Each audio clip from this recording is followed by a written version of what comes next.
आप जुड़ चुके हैं हॉरर स्टोर रंजित के साथ। तो चलिए पढ़ते हैं आज की एक और खौफनाक बात को लेकर। दोस्तों, यह घटना मेरे दोस्त रोहित के साथ हुआ था। एक और बात बता दूं दोस्तों, आजकल हर लड़कों या लड़कियों की बात करो तो सब प्यार के रंग में डूबे हुए हैं। यही प्यार एक दिन जानलेवा बन सकता है। क्या आप लोग मानेंगे? रोहित और हम एक ही क्लास में पढ़ते थे। उस वक्त हम दोनों 10th में थे। रोहित को कोई भी परेशानी होता या कोई बात हो, सबसे पहले मुझे ही बताता था। एक दिन रोहित ने मुझसे ऐसी बातें बताई जिसे सुनकर मैं काफी हैरान हो गया। दरअसल उसने बताया, जो एक नया मैडम आई है वह मुझे पसंद आ गई। भला आप ही बताइए, कोई ऐसा कर सकता है? मैंने रोहित को समझाया भी, तुम ऐसा मत करो, लेकिन वह मेरी बात को मान ही नहीं रहा था। उसने बोला, इसके लिए जो कुछ करना पड़े मैं वह करूँगा। तो मैंने इसी बात पर मजाक में कह दिया, तो तुम्हें फिर अनुभवी तांत्रिक से मिलना होगा। मुझे क्या पता था यह मजाक इतना खौफनाक बन जाएगा। रोहित ने मुझे बोला, तुम कल तैयार होकर शाम को मेरे घर आ जाना। अभी यही बात पूछना था, तब तक रोहित वहां से चला गया। खैर मैंने भी उतना नहीं सोचा और कल शाम को रोहित के घर पहुंचा। जब मैं रोहित को देखा तो चकित रह गया। उसने झोले में पूजा वाली सामान रखकर दरवाजे पर खड़ा था।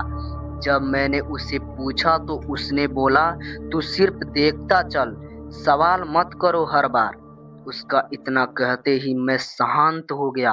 रोहित ने मुझे लेकर एक सुनसान जंगल की तरफ चल दिया। मुझे तो कुछ समझ नहीं आ रहा था।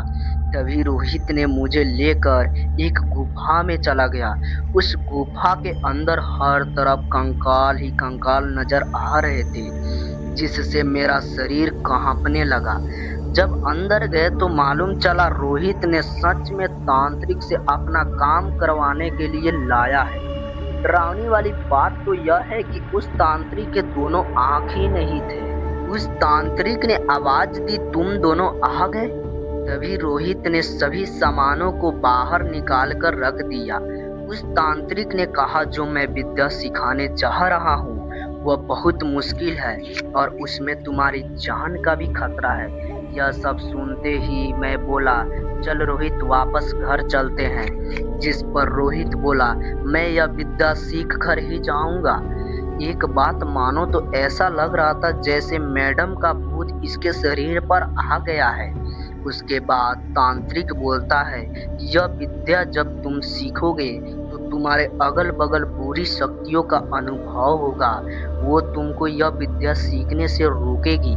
अगर तुमने बीच में यह विद्या रोक दी तो तुम्हारे साथ वह बुरी शक्तियाँ हमेशा रह जाएगी और धीरे धीरे तुम्हें तड़पा कर मार देगी। पहले इस सब के बारे में तो सोच लो। जिस पर रोहित बोलता है, कोई बात नहीं, मैं देख लूंगा। मैं रोहित का बात सुनकर चौंक गया, यह कैसे कर सकता है यह। जब विद्या शुरू होने लगी तो तेज आंधी तूफान चलने लगी, जिससे मुझे कुछ भी दिखाई नहीं दे रहा था। दोस्तों, हैरान करने वाली बात तो यह है कि रोहित जमीन पर पड़ा था और वह तांत्रिक वहां से गायब हो गया था। जब मैं रोहित को उठाने गया तो देखा कि वह अब मर चुका है। दोस्तों, यह सब देखने के बाद मेरा शरीर से लेकर पैर तक कांपने लगा। अब तक मैं यही सोच रहा था, तब तक गुफा टूट कर गिरने लगी और मैं रोहित को छोड़कर वहां से भाग आया। दोस्तों, आज हमारी शादी भी हो गई है और मेरे 2 बच्चे भी हो गए हैं, लेकिन वह हादसा को मैं अभी तक नहीं भूल पाया हूँ।